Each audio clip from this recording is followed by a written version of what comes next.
So then They don't call it Gaza, they call it home. For thousands of Israelis that used to live in the Gaza Strip until 2005, when the country withdrew all forces and settlements, hopes are high that they will be allowed back when the Israel-Hamas war ends. Israel has not indicated that a return will be possible.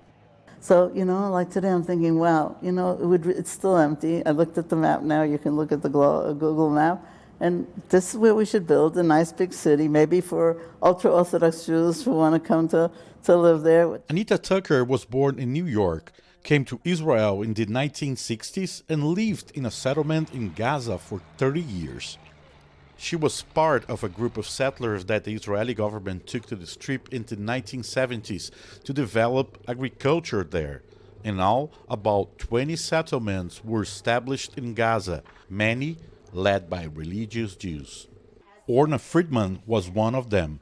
She got to the Strip in 1982, just after getting married, as many Israeli Jews were leaving the Sinai Peninsula after the peace agreement with Egypt. של אידיליה, של רוגע. אנשים היו באים לבקר אותנו. Between 82 and 95, it was an idyllic place. It was quiet. It was peaceful. Beautiful sea view. Very nice place to live. People would come to visit and say, okay, this is like a vacation. But in the mid-90s, she says, things started to change. Violence became routine, especially after the first Intifada. Many of the settlers that live in Gaza say that the decision of Israel to engage in a peace process with the Palestinians was a mistake that changed their lives. Terrible thing it was Oslo.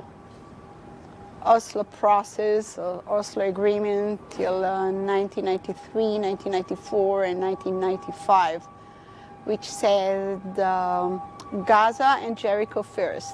Debbie Rosen was the spokesperson for nearly 10,000 Jews that used to live in the Gaza Strip until 2005. Most of them opposed the Israeli government's decision to leave, and protests broke all over the settlements.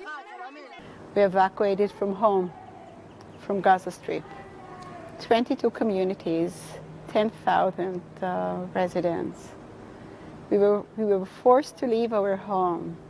When Friedman left Gaza, she came here to the West Bank settlement of Mevo Horon. She and other former residents of Gaza decided to name the streets after the places they used to live. She, as many here, believe the land they once occupied was given to the Jewish people by God. שזה הארץ שלנו, וזה הבית שלנו, וגם If the Arab population is ready to understand that this is our land, and it is our house, and they behave like good neighbors, we can live together. But they have to understand who is the owner. Friedman says she's ready to go back as soon as the Israeli forces control the territory.